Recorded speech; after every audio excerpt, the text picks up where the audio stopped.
Haleluya. Shalom Bapak Ibu Saudara. Masih semangat ya? Haleluya, kita berdoa dulu. Bapak, kami bersyukur Tuhan pagi hari ini Kau berikan kekuatan bagi setiap kami untuk terus mengikuti ibadah ini. Bapak, saat ini sungguh-sungguh kami menyerahkan setiap kami pribadi lepas pribadi ke dalam tangan kasih-Mu Tuhan. Biar Engkau yang beracara, biar Engkau yang menyatakan isi hati-Mu kepada setiap kami. Ajarlah kami Tuhan, kami siap untuk mendengar. Bapak yang pakai, Bapak yang tutup bungkus setiap kami dengan kuasa darah Yesus. Berikan rema bagi setiap kami untuk menjadi pegangan hidup di dalam kehidupan kami. Terima kasih Tuhan, di dalam nama Yesus kami berdoa dengan penuh syukur. Haleluya. Amin. Bapak Ibu Saudaraku, mau belajar yang berat atau yang ringan? Kok udah keluar ya? Wah, ini padahal mau saya surprise gitu ya. Wah, ini teman-teman kurang kompak, ini nggak apa-apa lah ya, udah keluar. Oke, jadi pagi-pagi belajar bahasa. Mau belajar bahasa? Tapi ini bahasa cinta. Cie. Dari tadi sesi 1 Pak Aditya ngomong tentang rumah tangga. Ya, kemudian tadi Ko Jeffrey juga ngomong tentang kasih sama suaminya, sama istrinya, sama anaknya gitu ya, tentang keluarga juga. Nah, sekarang kita mau ngomongin juga tentang hubungan antara manusia, hubungan dengan Tuhan, bahasa cinta. Ada yang keberatan mau ngomong bahasa cinta? Ada yang belum pernah jatuh cinta? Ada? Sudah pernah semua ya berarti ya? Sudah pernah jatuh cinta? Ini yang belum pernah jatuh cinta nggak ada, yang sudah pernah jatuh cinta nggak ada yang jawab juga. Tidur semua ini? Nggak ya? Pernah jatuh cinta ya? Pernah ya? Nggak tahu sama seseorang siapa atau sama sekarang yang jadi pasangannya. Ya pokoknya kita pernah jatuh cinta. Ya memang cinta itu bahasa yang universal. Bahasanya itu apa ya? Bisa dipakai oleh segala suku bangsa, segala bahasa. Pokoknya kalau cinta ya sudah gitu ya. Jadi gampang sebenarnya. Simple, cinta itu simple. Tapi sebenarnya pemahaman cinta itu enggak terbatas sama yang romantis-romantis aja. Sama yang cie-cie aja. Cinta itu memang kalau di bahasa Indonesia kita punya istilah cinta, punya istilah kasih gitu ya, punya istilah sayang yang penggunaannya sebenarnya maknanya sama, artinya sama, tapi dipakainya seringkali beda-beda. Oh iya Nek, kalau kita mau ngomong sama yang kita yang ngomongnya cinta gitu ya, sama pasangan kita ngomongnya cinta. Tapi kalau sama orang tua, sama anak-anak kita ngomongnya kasih atau ngomongnya sayang gitu ya. Meskipun sayang juga bisa disampaikan kepada orang yang menjadi pasangan kita, seringkali seperti itu. Tapi sebenarnya cinta ini spektrumnya luas, spektrum itu apa ya? Cinta ini maknanya luas dan dalam sebenarnya. Nah, kalau di bahasa Yunani itu lebih jelas lagi. Karena di bahasa Yunani kita ada kenal, sudah pernah belajar tentang cinta yang apa? Cinta Tuhan kepada kita apa tuh cintanya? Kasihnya apa itu? Kasih yang agape, betul. Kemudian cinta kasih yang storge. Storge itu kasih antar saudara ya, gitu ya, betul ya? Kalau salah dikoreksi loh saya loh ya. Nanti ujiannya coret gitu merah ya. Kemudian ada kasih yang filia, kasih kepada sahabat gitu ya. Kemudian ada kasih eros, kasih yang diterapkan kepada pasangan kita. Kasih yang ada hawa nafsu di situ ya. Nah itu kasih, tapi di dalam bahasa Inggris kita cuma satu kata aja, love. Jadi when I say that I love you, it mean that saya juga mengasihi Bapak Ibu Saudara. Jadi love itu bisa cinta, bisa sayang, bisa kasih gitu ya. Itu enggak cuma sama suami saya love gitu ya. Ini mumpung kemarin Valentine ini udah tanggal 15. Jadi udah kelewat 1 hari enggak apa-apa ya, kita tetap bahas tentang cinta-cinta gitu. Nah, di dalam hubungan antar manusia kalau kita ngomongin cinta, ternyata bahasa cinta itu bukan sekedar bahasa verbal. Ini yang ngomong ahli ya, yang nulis ahli. Seorang ahli, dia adalah seorang konselor pernikahan, dia mengidentifikasikan bahwa ternyata bahasa cinta, love language, itu ternyata ada 5 loh. Secara umum ya ini jadi dia mengkategorikan bahwa bahasa cinta itu ternyata ada 5. Dan setiap orang memiliki bahasa cinta yang berbeda-beda. Penting bagi setiap kita untuk tahu apa bahasa cinta dari pasangan dulu ini. Kalau pasangan kita itu biasanya merasa dicintai kalau pas apa. Gitu. Ada yang gini, mungkin ada di antara Bapak Ibu Saudara yang kalau mau jadian gitu ya. Pasangan harus ngomong dulu. Mengatakan secara verbal dengan kata-kata, aku cinta sama kamu gitu. Itu artinya oh benar orang ini cinta sama saya. Bahasa verbal. Tapi ada yang ketika dia sering diberikan perhatian, diperlakukan secara berbeda, dia merasa dia sangat dicintai. Enggak usah pakai kata-kata. Perbuatan itu, tindakan itu lebih nyata dari sekedar kata-kata gitu ya. Cie. Nah, kita akan lihat ada berapa sih 5 tadi apa saja ya. Apa saja sih bahasa cinta yang 5 tadi? Yang pertama itu adalah word of affirmation. Artinya adalah kata-kata secara verbal. Tadi sudah saya katakan ya, ada yang harus penegasan, harus diomongke. Nek ora diomongke itu belum, enggak kejadian. Next slide please, teman-teman media. Nah ini udah keluar nih, ada 1, 2, 3, 4, 5. Jadi yang pertama words of affirmation, kata-kata yang melupakan kata-kata penegasan. Kemudian ada quality time, waktu yang berkualitas. Jadi kalau pasangan saya menyediakan waktunya untuk saya, nah itu berarti dia sedang, itu tanda dia mencintai saya. Nah ada yang gitu, wah disuruh diminta dianterin saja nggak dianterin, gitu bilang cinta, ngapusi gitu ya. Ada yang seperti itu. Kemudian yang ketiga receiving gifts, jadi memberi atau menerima hadiah. Jadi paling merasa dicintai ketika dia diberi sesuatu. Enggak pernah ngasih, pelit. Pasanganku pelit, jadinya enggak cinta sama aku gitu ya. Seperti itu. Kemudian act of service. Nah ini tindakan lebih nyata daripada perkataan. Nah jadi enggak usah pakai kata-kata, enggak usah sering dibeliin apa gitu. Yang penting dia itu tahu. Kalau aku tuh pas capek, mbok ya dipijeti gitu ya. Kalau misalnya aku butuh apa, sudah tahu kebiasaanku. Wah ini hujan, gak usah ditelepon, gak usah di WA, tiba-tiba udah jemput, mayungi, waduh. Rasanya aku dicintai banget gitu. Nah ini yang keempat. Kemudian physical touch, itu sentuhan fisik. Jadi merasa dicintai ketika misalnya tadi ya dipijeti, kemudian misalnya dilus-lus rambutnya, atau pas nyebrang digandeng tangannya gitu ya. Itu rasanya aduh dicintai banget. Wow, ada nggak sih di dalam Alkitab itu bahasa-bahasa cinta ini?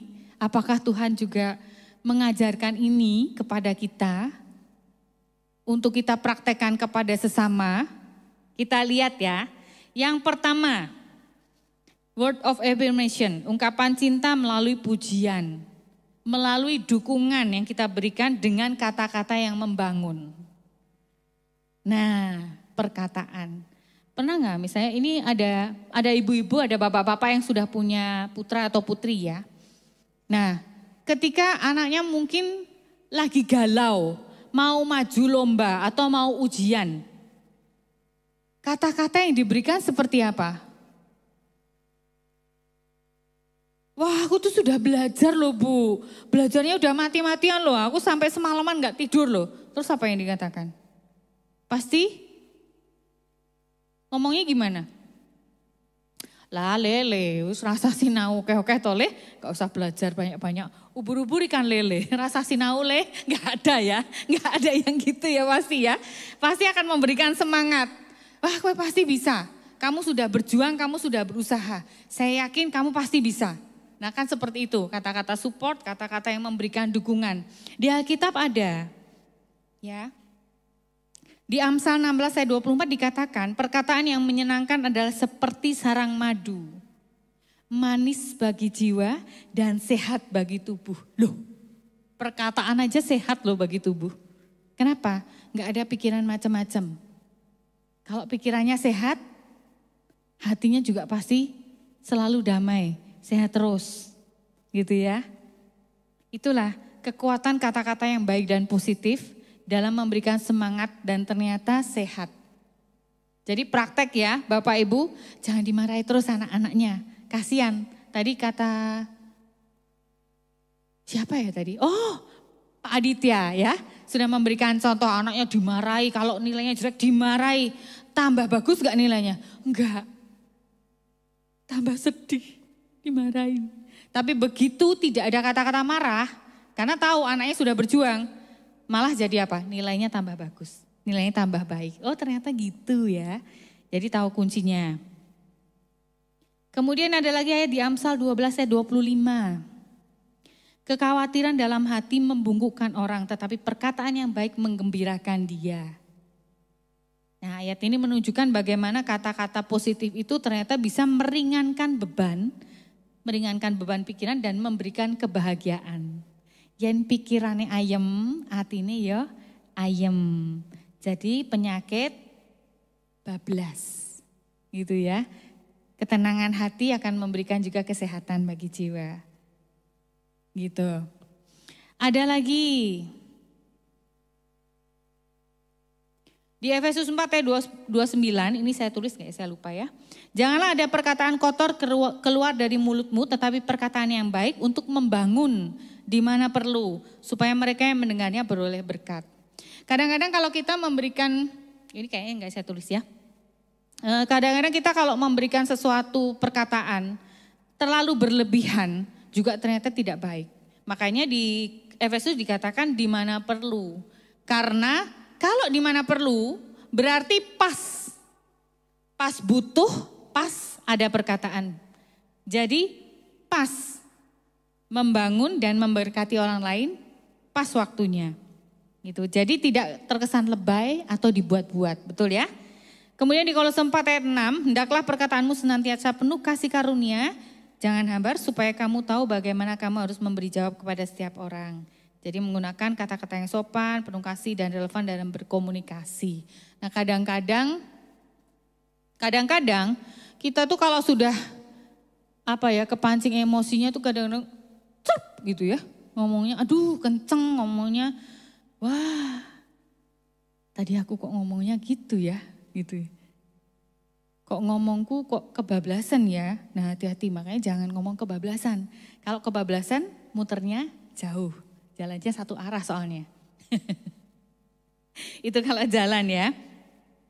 Dan ternyata ada lagi, bukan hanya perkataan yang menghibur ketika seseorang bersedih, ketika seseorang sedang mengalami mungkin kekecewaan. Tetapi di 1 Tesalonika 5 ayat 11 dikatakan, karena itu nasihatilah seorang akan yang lain dan kuatkanlah seorang akan yang lain sama seperti yang kamu lakukan. Artinya apa? Bukan cuma ngeyem-yemi tok, tetapi juga memberikan nasihat. Menegur bila perlu. Itu adalah wujud dari kasih, wujud dari sayang. Seperti tadi yang disampaikan sama Evangelis Jeffrey ya. Ko Jeffrey bilang anaknya nggak pernah dimarahi sama sekali. Tapi hasilnya anaknya malah tantrum, malah guling-guling di lantai tadi bilangnya ya.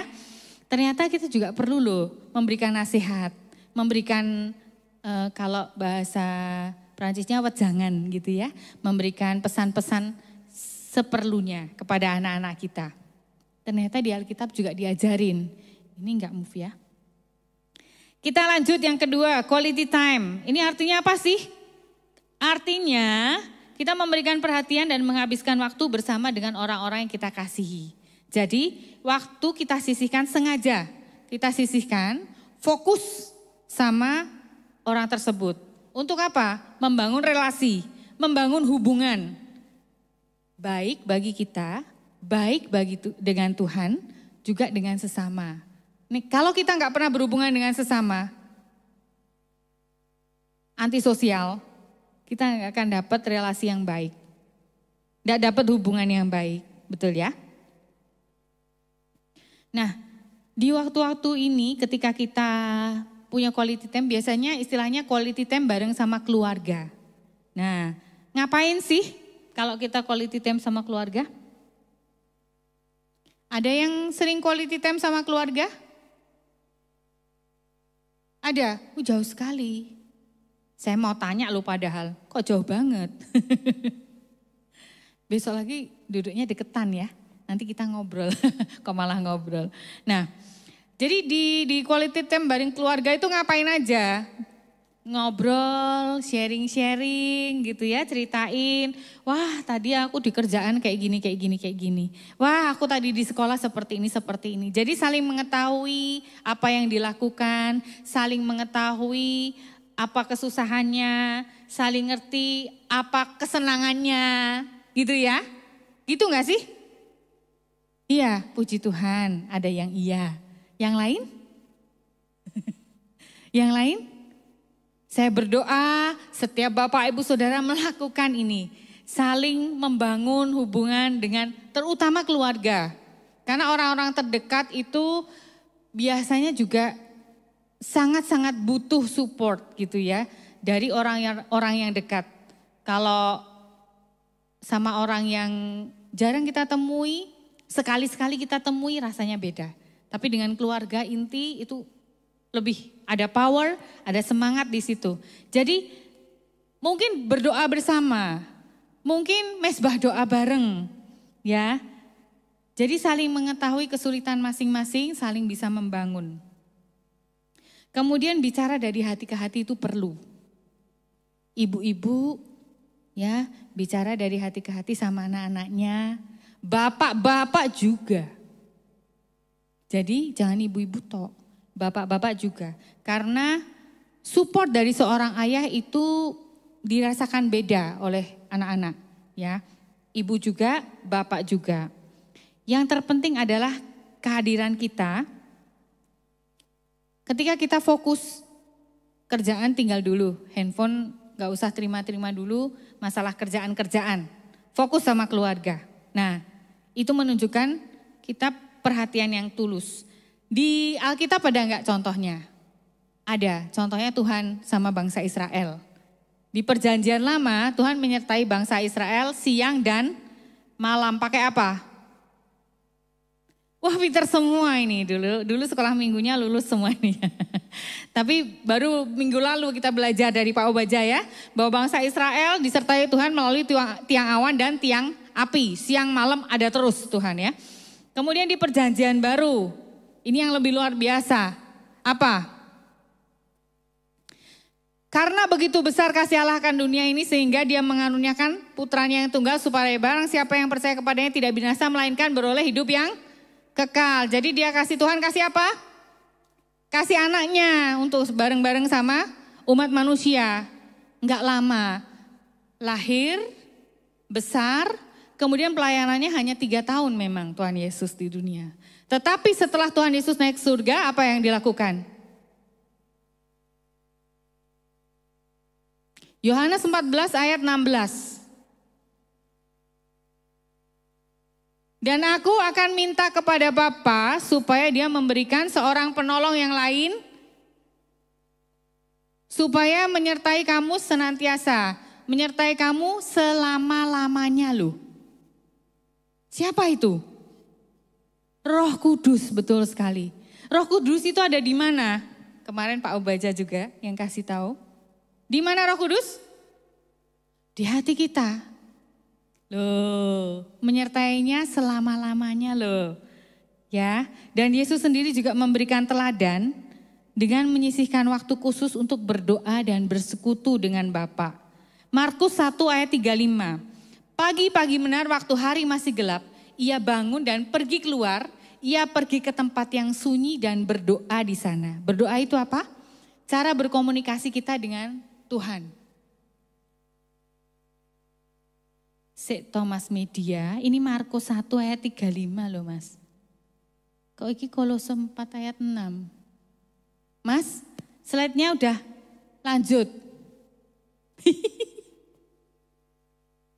Markus 1 ayat 35.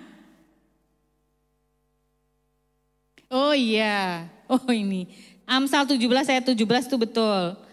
Ya, menaruh kasihnya setiap waktu dan menjadi saudara dalam satu kesukaran. Setiap kesukaran, jadi kalau ada kesukaran dibantu terus gitu ya. Wis tekan kini jebule masih, oke. Kemudian ada lagi contoh di Lukas 10 ayat 38 sampai 42. Ini kita tahu semua kisahnya tentang Maria dan Marta yang bersama-sama dengan Tuhan Yesus waktu itu. Ini yang tadi, ya. Ini yang tadi Markus 1 ayat 35. Terus sekarang pindah ke Lukas 4. Lukas 38. 10. Lukas 10 ayat 38 saya jadi yang salah. Lukas 10 ayat 38 sampai 42 itu ada enggak ya? Maria dan Marta. Kalau enggak ada enggak apa-apa. Nah, Maria dan Marta itu kisahnya bagaimana? Marta sibuk karena Tuhan Yesus datang, dia sibuk nyiapin macam-macam gitu ya. Kemudian Maria duduk diam di kaki Tuhan. Mana yang mengasihi Tuhan? Ayo. Mana yang mengasihi Tuhan? Maria mengasihi Tuhan. Marta mengasihi Tuhan enggak? Mengasihi. Kok bisa? Buktinya apa di kisah itu? Belum sampai ini Mas. Anu aja. Yang quality time aja Mas dikeluarin. Menyediakan waktu. Nah ini aja. Ayo kita bahas Maria sama Marta tadi. Marta mengasihi Tuhan karena dia act of service. Dia memberikan pelayanan, melayani, menyediakan segala sesuatu. Betul, dia juga mengasihi Tuhan. Tetapi Maria juga mengasihi Tuhan karena dia memberikan waktunya. Quality time, benar-benar duduk diam di kaki Tuhan mendengarkan apa yang disampaikan oleh Tuhan. Betul ya? Nah, kita sekarang lanjut.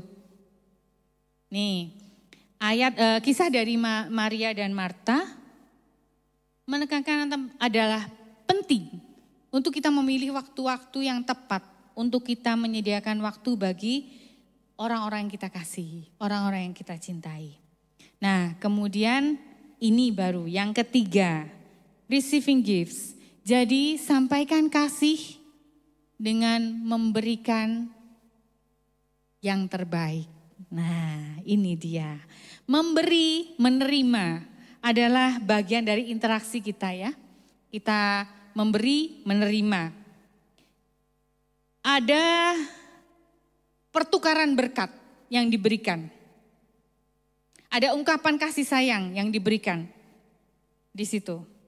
Betul, yang Lukas 6 ayat 38. Berilah dan kamu akan diberi.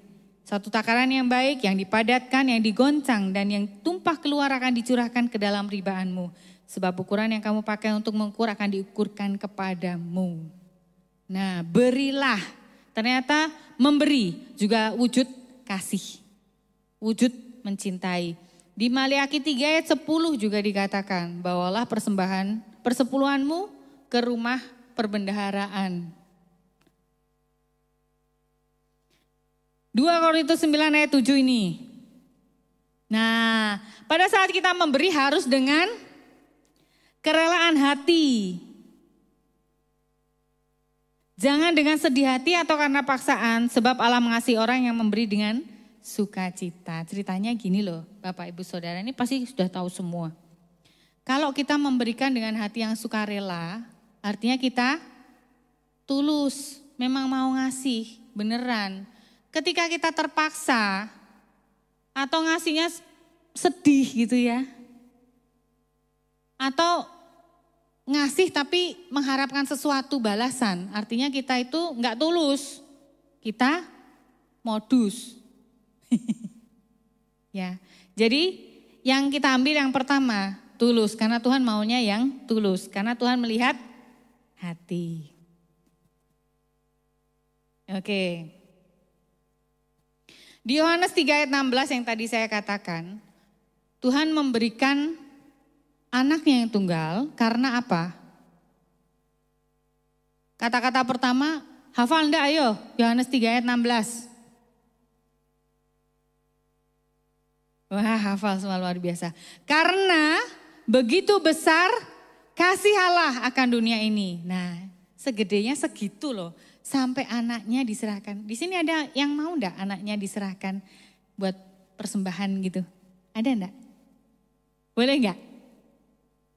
Bingung ya jawabnya ya. Tapi jujur secara manusia, mau apa enggak anaknya dipakai buat persembahan? Enggak mau. Karena yang dimaksudkan persembahan di sini itu disalib ya. Kasihan. Bagaimana perasaannya Maria ketika dia melihat Yesus disalibkan? Itu anak yang dia lahirkan secara manusia ya. Wah, hancur hati betul-betul. Tapi rela loh Tuhan. Abraham diuji, Ishak disuruh persembahkan. Rela loh karena ketaatan. Oke, kita next. Yang keempat tadi bahasa kasihnya apa? Act of service. Menunjukkan cinta melalui tindakan yang nyata. Seperti membantu atau melayani orang yang kita cintai. Nah, melalui tindakan yang tulus ya. Kadang-kadang terpaksa ya, ibu-ibu. Terpaksa enggak? Kesel ya Pak. Ambil makan sendirilah Pak, ya Pak. Ini suami saya ada nih. Gitu ya. Yohanes 14 ayat 15, ini tindakan yang Tuhan mau. Jikalau kamu mengasihi aku, kamu akan menuruti segala perintahku. Kita ganti yuk. Jikalau aku mengasihi Tuhan, aku akan menuruti segala perintah Tuhan. Yuk, 1, 2, 3. Jikalau aku mengasihi Tuhan, aku akan menuruti segala perintah Tuhan. Ayo mau enggak? Diucapkan saja atau dilakukan?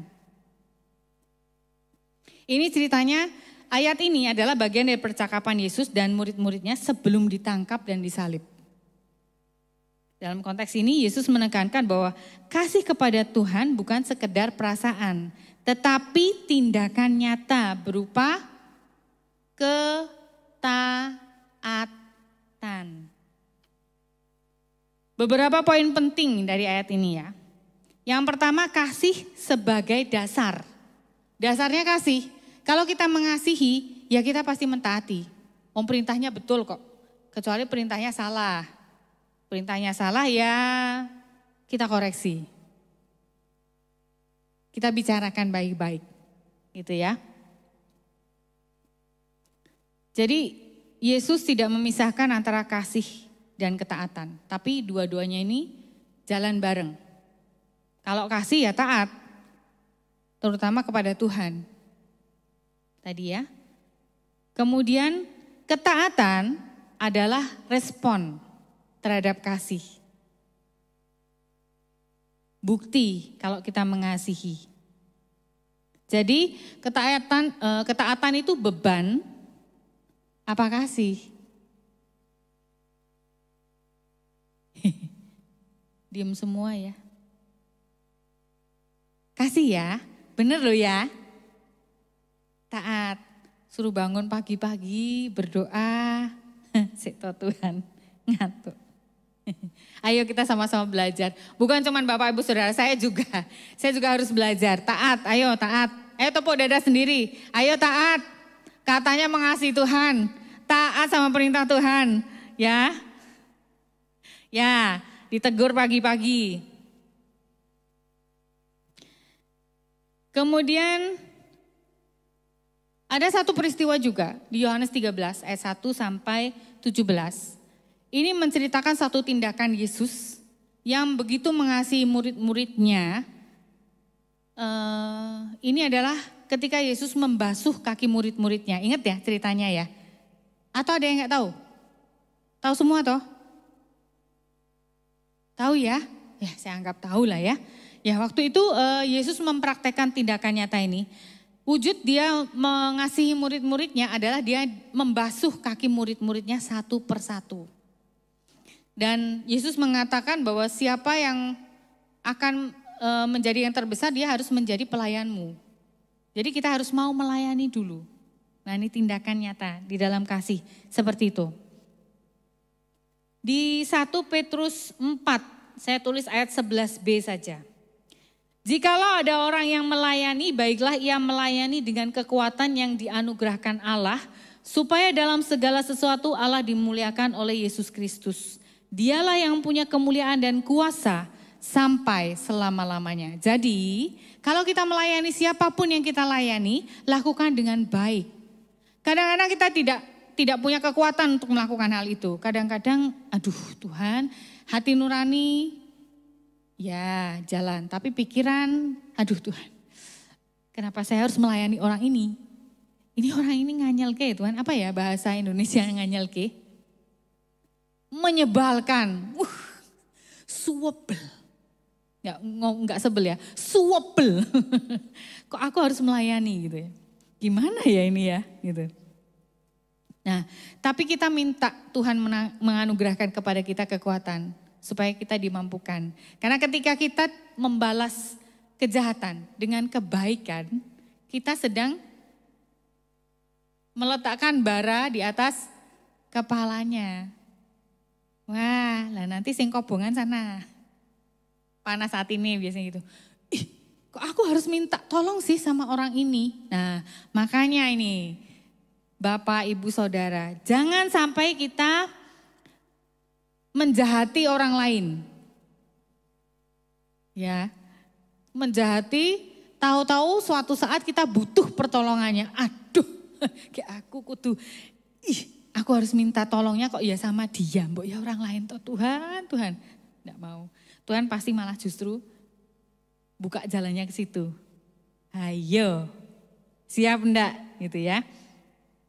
Jadi kita tahu ketika kita melayani, kita bukan dengan kekuatan sendiri, tetapi dengan kekuatan Tuhan. Supaya dari situ nyata bahwa Tuhan itu yang punya kekuatan. Nah, dari ayat-ayat ini kita belajar bahwa tindakan pelayanan adalah salah satu cara yang penting untuk kita menunjukkan kasih kita kepada sesama. Seperti Yesus datang melayani kita. Kita juga dipanggil untuk saling melayani seorang akan yang lain dengan kerendahan hati. Di dalam pelayanan nih, di sini ada yang pelayan Tuhan toh? Ada ya? Pelayan Tuhan, sering ada gesekan enggak? Malah banyak ya, banyak ya. Terus kalau ada gesekan gitu sebel enggak sih? Sebel, rasanya enggak usah pelayanan aja. Gitu ya, rasanya wes toh. Gak usah pelayanan. Sebentar, mau tanya, permisi, tanya. Kita melayani siapa? Tuhan. Nah yang kita sebelin siapa? Orang lain.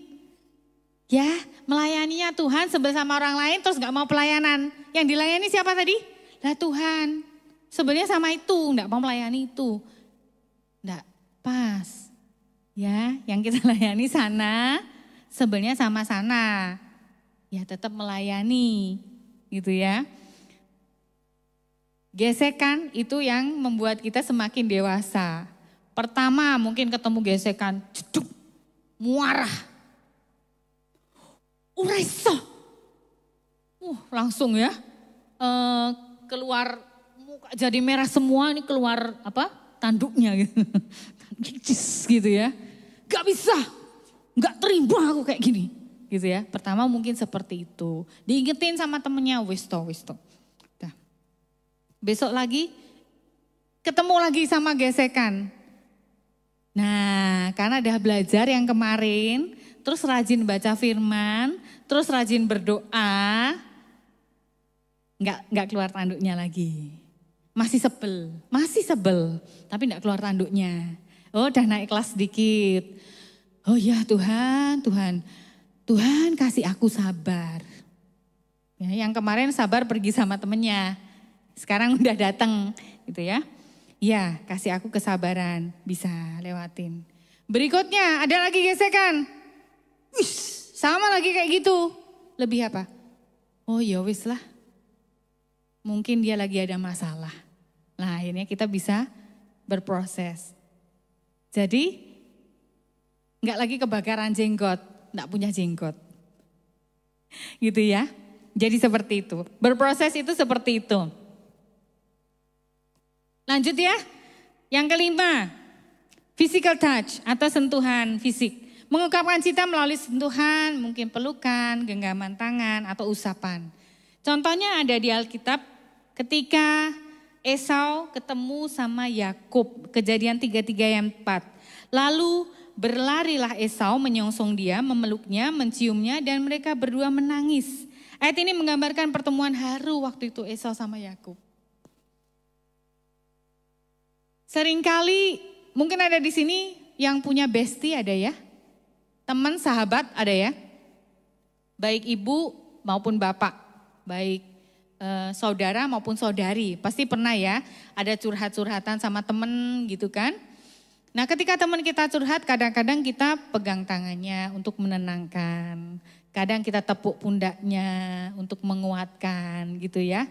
Atau kalau sama anak kita tepuk-tepuk kepalanya gitu ya untuk menenangkan. Seperti itulah salah satu wujud kasih ya. Nah, pesan Tuhan itu tadi contohnya beberapa ada kasihilah sesama manusia, ada kasihilah Tuhan Allahmu dengan segenap hati. Tadi sudah disebutin sama Jeffrey juga. Jadi bukti cinta Tuhan kepada manusia kita sudah tahu semua. Penyertaan bangsa Israel, tiang awan, tiang api, sehari-hari disertai terus gitu ya. Itu contohnya di perjanjian lama. Perjanjian baru ada enggak? Ada, Tuhan Yesus dikasih karena saking kasihnya Tuhan sama kita. Terus perjanjian yang lebih baru, ada yang perjanjian yang lebih baru ya.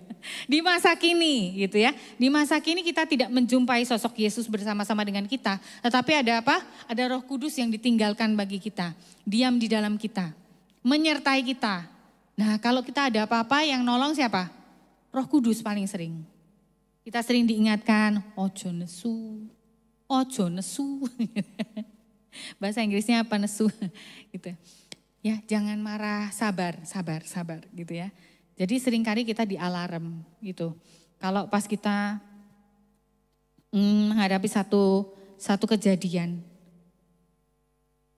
kita mau marah, ada penguasaan diri yang mengingatkan. Jangan marah, tenang gitu ya. Nah, ada juga bukti cinta Tuhan kepada manusia yang diwujudkan dalam hal-hal yang sebenarnya kita temui sehari-hari. Yang pertama, Alkitab. Ada yang tidak punya Alkitab? Ada yang punya Alkitab? Ada ya, punya ya. Alkitab fisik? Enggak punya? Punya handphone? Handphonenya diinstal aplikasi Alkitab? Dibaca? Oh, enggak dibaca? Oh, baca. Itu surat cintanya Tuhan. Tuhan aja kasih surat cinta buat kita. Di situ isinya pesan-pesannya Tuhan, isinya nasihatnya Tuhan. Harus dibaca dong. Alkitabnya dibaca. Ya, jadi kita tahu. Wow. Tadi salah satu teman saya, kita sedang belajar tentang Roh Kudus. Salah satu teman saya sampai bilang begini, saya seneng loh ada kelas ini. Karena saya makin jatuh cinta sama Roh Kudus. Nah, makin jatuh cinta itu karena apa? Karena tahu, oh gini toh.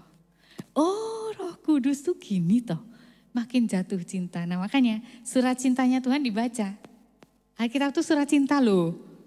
Coba isinya macam-macam. Ya, mau cari apa saja ada. Tebel. Ya toh? Kalau yang punya Alkitab fisik tebel. Tebel. Itu aja pakai gramasi kertas yang tipis. Coba kertasnya tebel. Bisa berjilid-jilid ya. Ada nyanyian-nyanyian, ada nasihatnya di situ, ada kisah-kisah romantis. Kisah romantis tahu nggak? Yang Boaz sama Ruth, itu romantis loh. Yang Esther dijadikan ratu, bagaimana raja memenuhi keinginannya Esther, ya kan? Itu kisah-kisah romantis.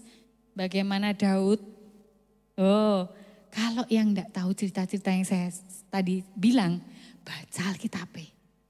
Wis, bagus banget. Nah, yang kedua, bukti cinta Tuhan kepada manusia apa? Alam semesta. Ada lagunya ya? Alam semesta melukiskan.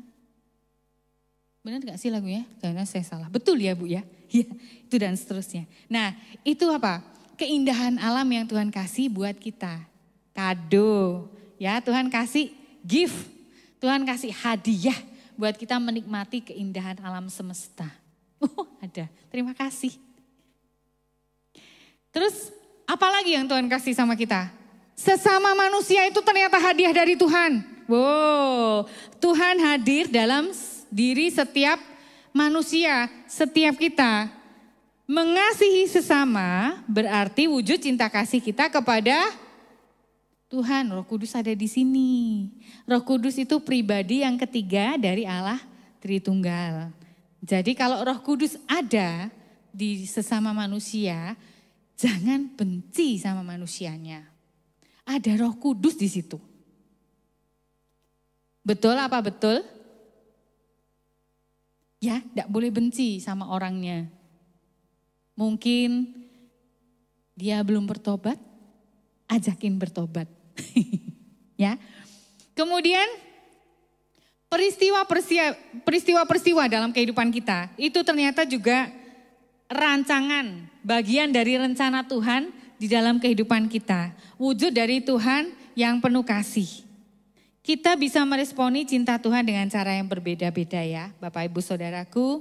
Ada yang mempraktekkan cintanya melalui doa, sering berdoa. Ada yang sering berdoa di sini? Kalau sering berdoa boleh tangannya diangkat, biar saya lihat.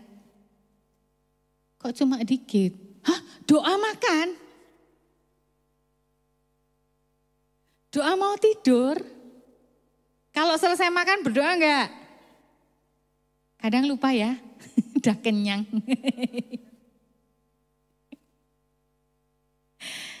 Berdoa setiap saat loh Bapak Ibu Saudara. Kita tidak harus, memang kita harus meluangkan waktu untuk berdoa secara khusus. Tetapi seringkali kita justru tidak berdoa secara khusus. Sambil jalan kita berdoa, ngobrol dengan Tuhan. Lihat sesuatu kita berdoa. Saya loh sambil isah-isah piring berdoa. Lucu ya, isah-isah piring kok berdoa. Kadang sambat, what the meaning of sambat? Berkeluh kesah ya, berkeluh kesah sama Tuhan. Duh Tuhan, kemarin saya ketemu misalnya nih ada orang nyebelin nih. Teman saya ini kok ya masih nyebelin toh ya Tuhan, Tuhan gitu. Nah kadang-kadang pada saat seperti itu Tuhan mengingatkan dan kejadian-kejadian yang mungkin kebaikan dari teman yang kita sebelin loh. Oh iya ya Tuhan, dia tuh dulu sebenarnya baik orangnya. Tapi kok ternyata sekarang jadi kayak gitu. Kenapa ya? Oh mungkin hidupnya susah. Mungkin dia banyak masalah.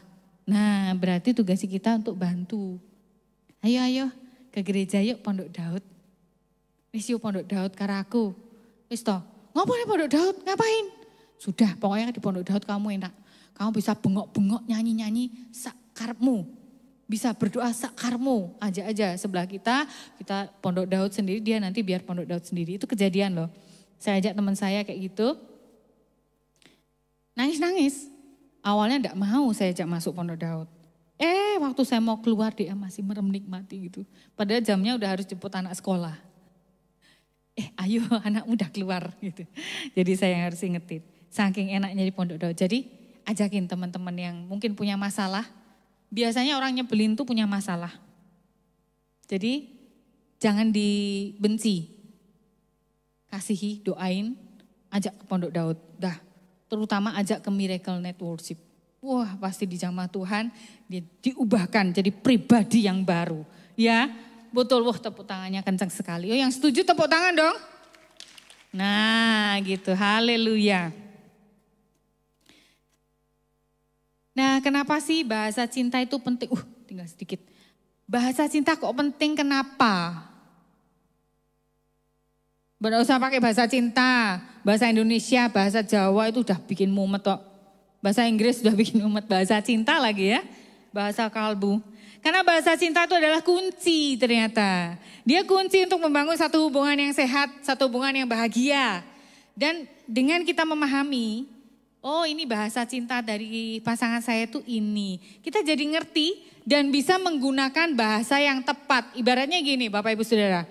Kita ngomong sama orang Inggris, tapi ngomong bahasa Jepang.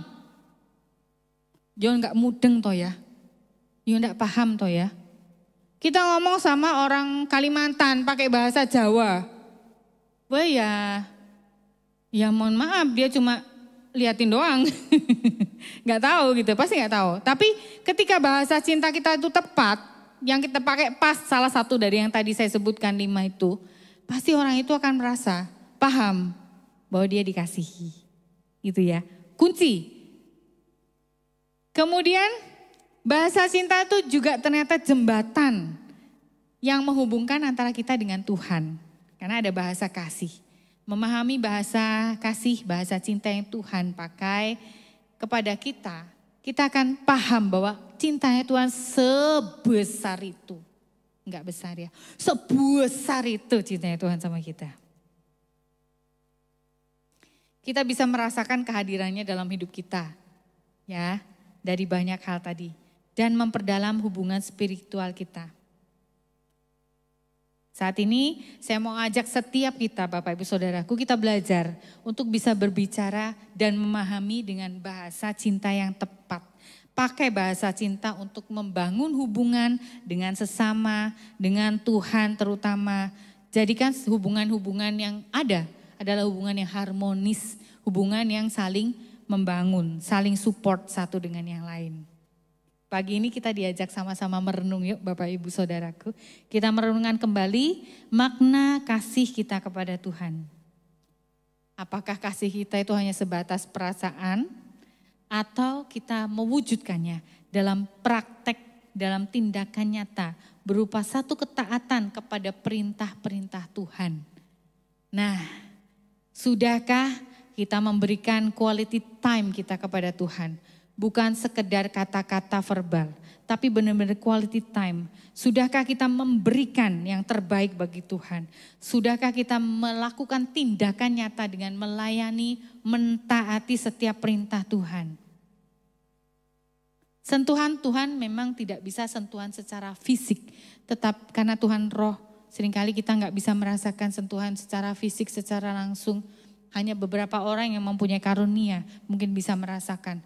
Tetapi percaya bahwa ketika Tuhan menyentuh itu hati kita yang akan disentuh. Kita yang akan diubahkan, hidup kita yang akan diubahkan. Saya undang teman-teman praise and worship untuk ke depan. 1 ayat penutup kita pagi hari ini saudaraku, Roma 12 ayat 1. Karena itu saudara-saudara, demi kemurahan Allah, aku menasihatkan kamu supaya kamu mempersembahkan tubuhmu sebagai persembahan yang hidup, yang kudus dan yang berkenan kepada Allah. Itu adalah ibadahmu yang sejati. Sekali lagi, nyatakan, wujudkan kasih kita kepada Tuhan dengan yang terutama melakukan tindakan nyata taat pada perintah Tuhan. Di dalamnya terkandung memberikan waktu kita, mempersembahkan hidup kita kepada Tuhan. Sama-sama kita lakukan taat akan firman yang sudah Tuhan berikan. Semua itu hal penting. Dari hal-hal inilah kita menunjukkan bahwa kita mengasihi Tuhan dan mau untuk hidup sesuai dengan kehendak Tuhan. Saya undang semuanya untuk bangkit berdiri. Pagi hari ini kita mau minta sama Tuhan untuk kita dimampukan lebih lagi memahami bahasa cinta yang sudah Tuhan ajarkan pada setiap kita. Hati kita diberikan hati yang baru, hati yang semakin dimampukan untuk lebih lagi mengasihi Tuhan, lebih lagi mencintai Tuhan. Ajarilah kami bahasa cinta-Mu agar kami dekat padamu ya Tuhanku. Ajarilah kami bahasa cinta-Mu agar kami dekat padamu.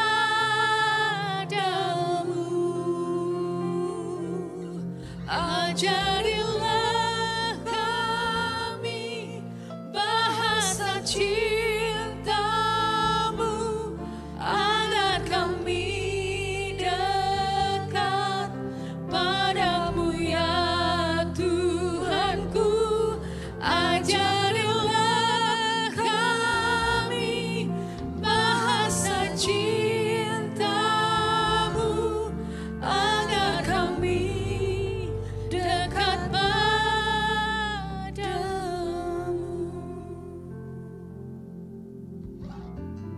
Pagi hari ini kita diingatkan sekali lagi.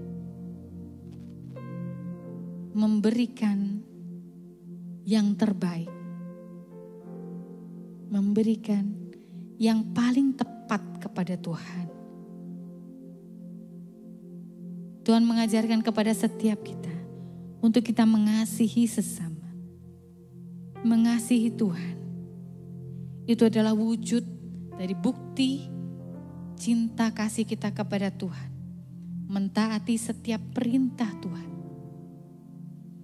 Jadikan hidup kita lebih bermakna. Dengan terus mempraktekkan bahasa kasih Tuhan ini. Belajar terus dan terus. Bahasa cinta yang Tuhan berikan. Membuat kita semakin dekat kepada Tuhan. Membuat kita semakin memahami Tuhan. Bapa kami bersyukur Tuhan. Pagi hari ini Engkau mengajarkan kepada setiap kami. Bagaimana kami harus bertindak di dalam kehidupan kami. Yang terutama Tuhan, kami mau membuktikan cinta kasih kami kepadamu dengan mentaati segala perintah Tuhan. Untuk mengasihi Tuhan, untuk mengasihi sesama kami, dengan memberikan waktu-waktu kami yang terbaik kepadamu. Dengan melakukan tindakan nyata melayani seorang terhadap yang lain. Dengan mengampuni yang bersalah kepada kami.